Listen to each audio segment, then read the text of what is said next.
어제 오후 늦게 함께 신앙생활하던 제자가 온 가족을 다 대동하고 우리 교회에 왔습니다. 연말연시 다소 지친 저에게 고기를 사주러 왔다고 하더라고요. 그래서 영양 보충이 잘 된 것 같습니다. 뭐 꼭 먹어서 보충이 잘 됐다기보다는 아들, 딸 잘 낳고 잘 사는 거 보니까, 또 섬기는 교회에서 열심히 또 헌신하는 거 들으니까 제가 새 힘이 많이 났습니다. 뭐 예성이가 마침 일 마치고 돌아와서 뭐 예배 영상 방송 어떻게 하는지, 송출 방법은 어떤 건지, 또 MZ 세대 청년들이랑 어떻게 해야 되나 봐요. 같이 소통을 해야 되니까 방법은 또 어떤 것이 있는지, 뭐 예성이에게 여러 가지로 테크닉 방법으로 좀 많이 배워갔던 것 같습니다. 나이를 물어보니까 제가 또 나이를 기억할 수는 없잖아요. 이제 뭐 올해 들어서 만 나이로 41살이 되었다고 하더라고요. 어엿한 중학교 때 보던 그 학생이 이제 어엿한 성인이 되어서 한 가정의 가장으로, 또 교회의 몸된 지체로, 아주 성숙한 믿음의 신자로 자기 몫을 다하는 것 같아서 뿌듯하기까지 했습니다. 이 친구야말로 정말 하나님 사랑하시고 또 나의 내 편인 것 같다, 그랬으면 좋겠다, 이런 생각을 해봤습니다. 아마도 여러분들이 어떤 교회에서 출석하셨었던지 목사의 마음은 저와 다를 바가 없을 것 같습니다. 잘 되는 게 보기 좋고 하나님께 영광 돌리는 게 보기 좋고, 또 그것으로 인하여 기뻐하고 하나님께 영광 돌리는 마음이 모든 목사들의 마음이 아닐까, 이런 생각을 해봤습니다. 성숙한 믿음에 대해서 잠깐 얘기해 보겠는데요. 성숙한 믿음이란 어떤 것일까? 그러니까 자기 때를 분별하는 것과 아주 밀접한 관계를 가지고 있습니다. 자기 때를 바르게 분별하는 사람만이 그때에 맞추어 바른 대응을 할 수 있기 때문입니다. 천하 범사에는 기한이 있고 때가 따로 있다. 심을 때가 있는가 하면 거둘 때가 있고, 또 세울 때가 있으면 세운 것을 다시 헐 때도 있습니다. 등장할 때와 또 퇴장할 때가 있죠. 그때에 따라 우리가 취해야 할 행동이 상이함은 두말할 필요도 없습니다. 그래서 먼저 때를 분별하는 것이 중요합니다. 그리고 이 세상에 태어난 모든 사람들에게는 반드시 이 세상을 떠나야 할 때가 있게 마련입니다. 만약 여러분 앞에 불현듯 이 세상을 하직해야 할 때가 다가온다면, 그리고 그때를 다행스럽게도 분별하였다면, 여러분들은 당장 무엇을 하시겠습니까? 어떻게 인생을 마무리하면서 다가오는 죽음을 맞이하시렵니까? 오늘 아침엔 이 주제에 대해서 깊이 생각해 보시기를 간절히 당부드립니다. 인간은 생각한 대로만 행동할 수 있고, 또 생각 없이 행동하는 인간의 행동은 결코 참되고 바를 수가 없습니다. 그래서 오늘 본문은 이렇게 시작되고 있습니다. 유월절 전에 예수께서 자기가 세상을 떠나 아버지께로 돌아가실 때가 이른 줄 아시고, 주님께서는 분명히 때를 알고 계셨던 것 같습니다. 당신이 세상을 떠나야만 하는 마지막 때가 당신에게 이미 이르렀다는 사실이죠. 그래서 주님께서는 무엇을 하셨을까요? 무엇을 하셨습니까? 당장 재산을 정리해야 되겠다 하셨습니까? 묘자리를 잘 잡아야 후손들이 잘 되는데 묘자리를 보고 다니셨습니까? 아직까지는 나이가 젊으니까 좀 더 살면 어떨까? 하나님 조금 더 살게 해주십시오, 이렇게 기도하셨습니까? 아니면 얼마 남지 않은 인생이니까 먹고 싶은 거 다 먹고, 또 가고 싶은 거 다 가고, 그동안에 못 해본 거 다 해보기를 원하셨습니까? 그렇지 않습니다. 오늘 다시 한번 1절 말씀을 다시 한번 우리가 확인해 보겠습니다. 유월절 전에 예수께서 자기가 세상을 떠나 아버지께로 돌아가실 때가 이른 줄 아시고 세상에 있는 자기 사람들을 사랑하시되 끝까지 사랑하시니라. 그러니까 당신의 마지막 때가 이미 이르렀음을 아신 주님께서 세상에 있는 자기 사람들을 사랑하시되 어떻게 사랑하셨다고요? 끝까지 사랑하셨다. 끝까지 사랑하신 것으로 마지막 때를 마무리하셨습니다. 그렇다면 언젠가 우리의 마지막 때가 우리를 찾아왔을 때 우리가 무엇을 할 것인가 이제 자명해졌습니다. 우리도 우리 주님을 본받아서 각자 자기 사람들을 끝까지 사랑하는 것으로 우리의 인생을 마무리할 수 있어야 할 것입니다. 이 세상을 작별하는 마지막 순간까지 자기 자신을 이해해서가 아니라 자기 사람들을 사랑하는 것으로 인생을 마감한다는 것, 그것은 얼마나 숭고하고 거룩한 일인지 모르겠습니다. 모든 그리스도인들의 삶의 극치가 바로 여기에 있지 않겠습니까? 그런데 여기 한 가지 심각한 문제가 있을 수 있습니다. 그러니까 죽기까지 자기 사람들을 끝까지 사랑함으로 인생의 대단원의 막을 내리는 것보다 더 감동적인 삶이 없다는 것은 분명하게 이해할 수 있는데, 과연 우리 각자에게 그처럼 끝까지 사랑할 자기 사람들이 있는가 하는 문제입니다. 더 구체적으로 말하자면 지금 내가 내 사람으로 확신하고 있는 사람이 과연 내 주위에, 아니 내게 몇 사람이나 될까? 내 사람인가? 이 사람이 정말 내 사람인가 하는 문제이죠. 줄리어스 시저, 성경에 나타난 카이사르, 나타난 이 장군은 어떠한 적의 기습에도 대응할 능력을 갖춘 아주 무인 중에 무인이었습니다. 그러나 그가 기원전 44년 3월 15일 원로원으로 입장하는 그 시절을 향하여서 미리 모의한 몇 명의 의원들이 단검을 휘둘렀습니다. 그런데 그렇게 단검을 휘둘릴 때에 시저는 온몸에 상처를 입으면서도 끝까지 대항하였습니다. 그러나 자기를 찌른 자 중에 자기 눈에 탁 들어온 사람이 있었는데 그 사람이 블루투스였습니다. 얼굴을 발견한 그 순간 블루투스? 아니 저 블루투스? 너까지도? 한 마지막 말을 남긴 채 더 이상은 대항할 힘을 잃고 비참하게 난자당해 죽고 말았습니다. 이 세상 모든 사람이 다 배신할지라도 그만큼은, 그 사람만큼은 무덤까지라도 함께 갈 그러한 사람으로, 확실한 자기 사람으로 믿었던 것입니다. 그러나 블루투스가 실은 전혀 자기 사람이 아니었다는 사실을 확인한 순간 시저는 송두리째 무너져 버리고 만 것입니다. 우리 어른들은 기억할지 모르겠는데 수십 년 전에 어느 대학 교수가 그 학원 원장인 자기 친아버지를 살해하는, 아주 잔인하게 살해하는 사건이 우리나라에 있었던 적이 있습니다. 사건 이후에 살해당한 그 아버지에 대해서는 그렇게 좋은 평판이 있지 않았습니다. 오히려 막 비판하는 이야기들이 여기저기서 터져 나왔습니다. 그 모든 이야기들은 아버지를 죽인 그 반인륜적인 범죄를 저지르기는 했지만 그 아들이 오직 하면 저랬을까 하면서 그의 아들을 동정하기 위함이었습니다. 그래서 법정에서는 그의 어머니까지도 살해당한 남편보다 살인자인 아들에게 더 유리한 증언을 했던 것입니다. 여기서 한 가지 분명한 사실은 무엇입니까?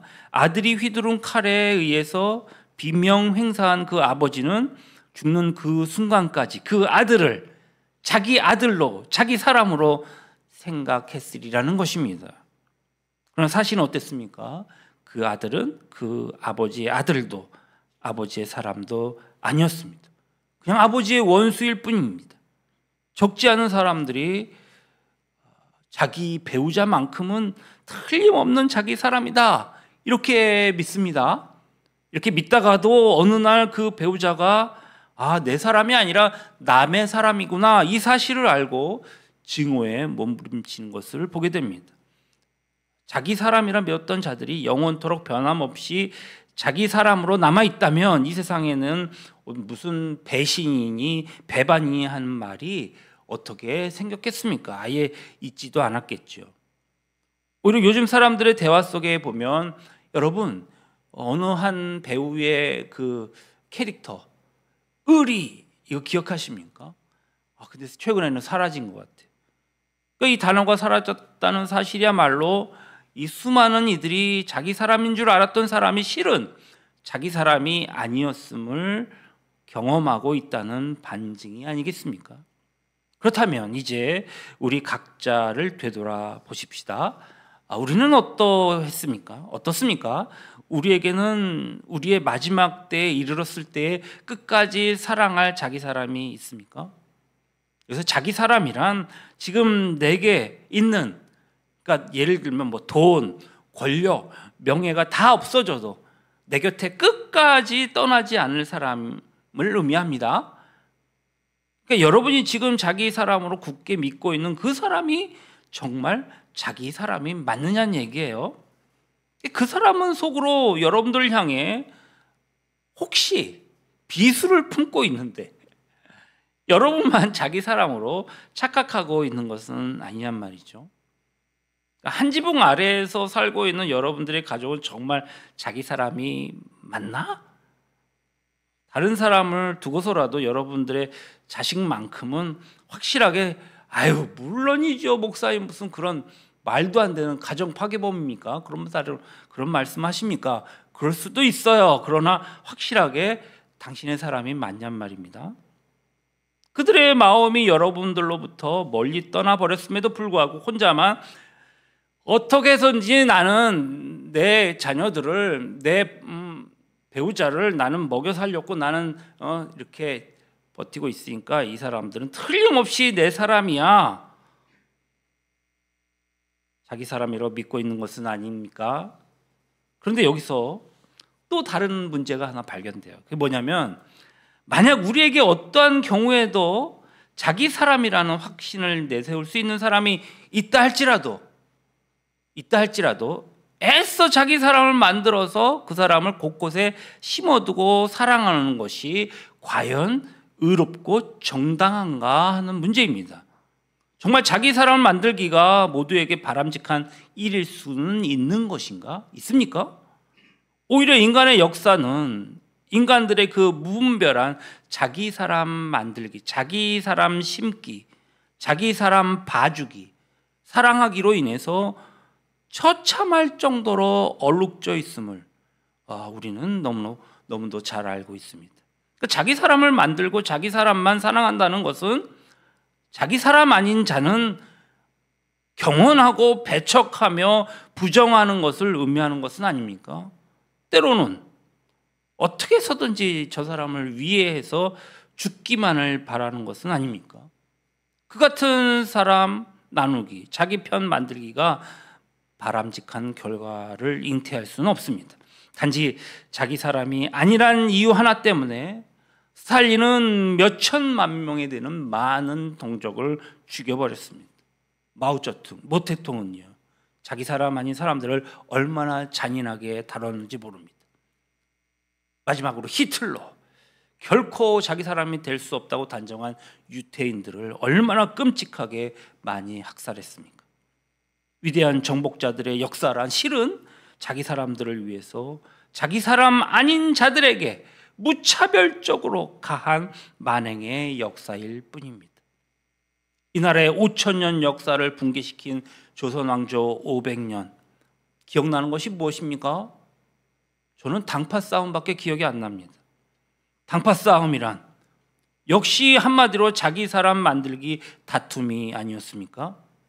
자기 당파, 자기 가문, 자기가 나온 학교, 자기의 지역, 자기 사람들 권세를 장악하도록 만들기 위해서 아주 피투성이가 되도록 싸우는 것, 동서고금을 막론하고 모든 나라, 모든 세계의 역사의 공통점이 아닙니까?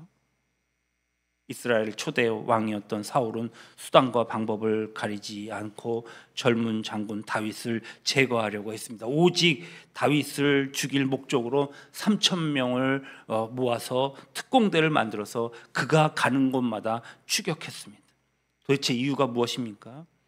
사울은요, 사무엘상 20장 31절에 그의 아들 요나단에게 그 이유를 이렇게 밝히고 있습니다. 이세의 아들이 땅에 사는 동안은 너와 네 나라가 든든히 서지 못하리라. 그런즉 이제 사람을 보내어 그를 내게로 끌고 오라. 그는 죽어야 할지니라 한지라. 사울이 그토록 집요하게 다윗을 죽이려 한 이유가 뭐라고요? 한 가지, 곧 자기 자식, 자기 사람인 요나단을 임금으로 세우기 위함이었다라는 말씀이죠. 자기 자식, 자기 사람만을 사랑하다 보니 귀한 남의 자식 죽이는 데는 아무런 꺼리낌도 없었습니다. 자기 사람 아닌 자의 생명은 파리 목숨보다 더 하찮게 보인 것입니다. 그런데 오늘날이라고 예외는 아니죠. 오기 전에 뉴스를 잠깐 봤는데 올해 전 세계 각국에서 선거가 벌어지는 2024년이 선거하는 해더라고요. 몇 명이 투표하냐면 40억 인구가 투표를 한답니다. 전 세계적으로. 우리나라도 몇 달 후면은 선거가 있을 예정이죠. 정말 나라와 민족을 위해 일할 사람들이 공천합니까? 그보다 자기 사람이기 때문에 공천하지는 않습니까? 단지 자기 편을 만들기 위해서 정치 철학이나 정치적 신의도 없이 끊임없이 이합집산하여 그것을 거듭거듭하면서 이제 자기 편을 만드는 것이 오늘날의 정치 현실 아닙니까? 크든 작든 모든 조직 내부에서는 한 사람이라도 자기 사람을 더 심어서 세력을 좀 확장하려는 암투가 쉴 새 없이 벌어지고 있지 않습니까? 가정에서는 단지 자기 가족, 자기 사람이라는 이런 이유 때문에 아내가 남편의 범죄를 감추어주고, 남편은 아내를 감추어주고, 부모가 자식의 그 범법 행위를 부당하게 위장하는 경우가 얼마나 허다합니까? 이 모든 것을 살펴보면 사람들이 자기 사람, 자기 편을 만들려고 자기 편, 자기 사람만을 사랑하는 것은 참으로 경계해야 할 일임에 틀림없습니다.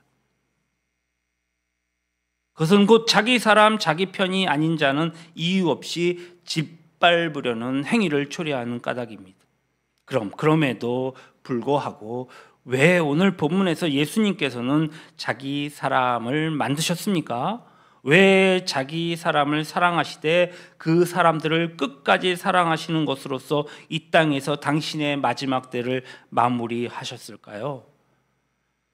본문에서 말하고 있는 자기 사람이란 도대체 어떤 사람들을 의미하는 것입니까? 육신의 몸을 입고 이 땅에 오신 주님께서 이 땅을 떠나시기까지 언제나 주님은 변함없이 누구 편에 서 계셨습니까? 오직 하나님 편에만 서 계셨습니다. 단 한순간도 하나님 편에서 벗어나 보신 적이 없는 것입니다. 따라서 본문이 말하는 자기 사람들이란 온전 인간의 그 삶이 아니라 바로 하나님의 사람들을 일컫는 것은 아닙니까? 예수님께서 인간의 욕망의 보탬이 될 자기 사람들을 만드시려고 이렇게까지 사랑하신 것이 아니라는 말입니다. 오늘 진리 위에 서는 하나님의 사람을 만들기 위해 전생애를 다 바치신 우리 주님께서 오늘 그분께서 인간의 야망을 이루어줄 자기 수족으로서의 자기 사람을 사랑하신 것이 아니라는 말입니다.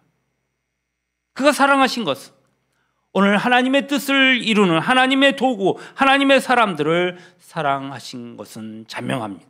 하나님의 사람들은 결코 사람을 분열시키거나 파당을 짓는 일을 행치 않습니다. 하나님의 사람은 목전의 이득에 따라서 명분도 신의도 없는 이합집산을 거듭하지 않습니다. 하나님의 사람은 진리의 힘으로 사람과 사람 사이의 담을 허물고 진리의 능력으로 모두를 진리 안에서 통합시키려는 자들입니다. 이 세상의 어둠을 물리치고 진리의 빛으로 세상을 밝히는 자들입니다. 오직 하나님의 사람만이 이 일을 할 수 있습니다.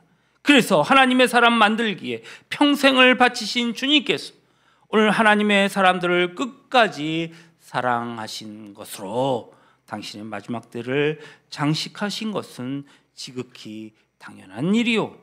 주님께로부터 그토록 사랑받았던 하나님의 사람들이 가장 확실한 하나님의 주님의 사람들 곧 주님의 제자들이 되었을 뿐만 아니라 바로 그들이 인류의 빛이 되었음은 사필귀정일 수밖에 없습니다. 인도에서 있었던 일인데 인도에서 가난한 빈민들을 위해서 선교 구제 활동하신 분 하면 딱 생각나는 분이 누굽니까? 테레사 수녀님 아니겠습니까? 오늘 한 남자가 찾아왔더래요. 그래서 말을 합니다. 수녀님, 제가 아는 사람 중에 애가 8인데 한 가족인데 오래전부터 굶고 있습니다. 좀 도와주십시오. 그러니까 테레사 수녀님이 예, 당연히 해야죠. 그리고 먹을 것을 준비하여서 그 남자가 말하는 움마구를 찾아갔어요. 아닌가 다를까 애들과 함께 아주 피골이 상접한 여인이 이제 애들과 함께 있는 것입니다. 테레사 수녀님께서 먹을 것을 이게 또 주었어요. 그런데 이 아이들의 그 어머니가 그 아이들에게 밥을 주는 대신에 도리어 밥을 들고 바깥으로 나가는 것입니다. 잠시 후가 되었어요. 그런데 이 여인은 빈손으로 돌아오는 거예요. 테레사 수녀가 참 이게 황당하잖아요. 음식을 줬더니 그 음식을 갖고 밖으로 나간 거예요. 어딜 갔는지 물어봤습니다. 어디를 다녀오셨습니까? 이 애기 엄마가 대답합니다. 대답은 이러합니다. 우리보다 더 가난한 이웃이 있어서 나눠주고 왔습니다. 참으로 아름답고 감동적인 이야기가 아니겠습니까? 굶주리고 있는 자기 자식이 있는데도 더 가난한 이웃을 생각하는 이 여인의 마음, 이 마음보다 더 위대하고 아름다운 마음이 또 어디 있을까요? 그런데 테레사 수녀가 이렇게 말합니다. 선교와 구제가 인간이 행할 수 있는 일 중에 가장 아름다운 일이라 하더라도 선교와 구제 그 자체는 그리스도인의 소명은 아닙니다. 그리스도인의 소명은 오직 하나님 편에 서는 것입니다. 그러니까 무슨 말입니까? 하나님 편에 서지 아니한 구제란 결국은 자기 사람 만들기에 불과한 것입니다. 그래서 구제를 행하는 쪽이든지 그 반대쪽이든지 상관없이 얼마나 많은 사람들이 구제를 행하면서 바로 그 구제 때문에 어떻게 보면 한쪽으로 상처를 주고받고 있는지 모릅니다. 하나님 편에 서지 아니한 그 어떠한 교회의 사역 역시도 사람의 편을 나누는 것뿐입니다. 그것이 전도일지라도요.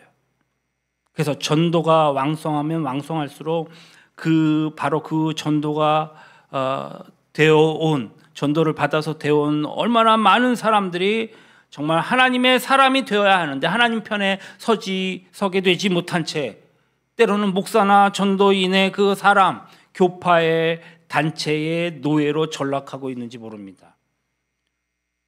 이단이 그렇지 않습니까? 신천지, 여호와의 증인, 하나님의 교회.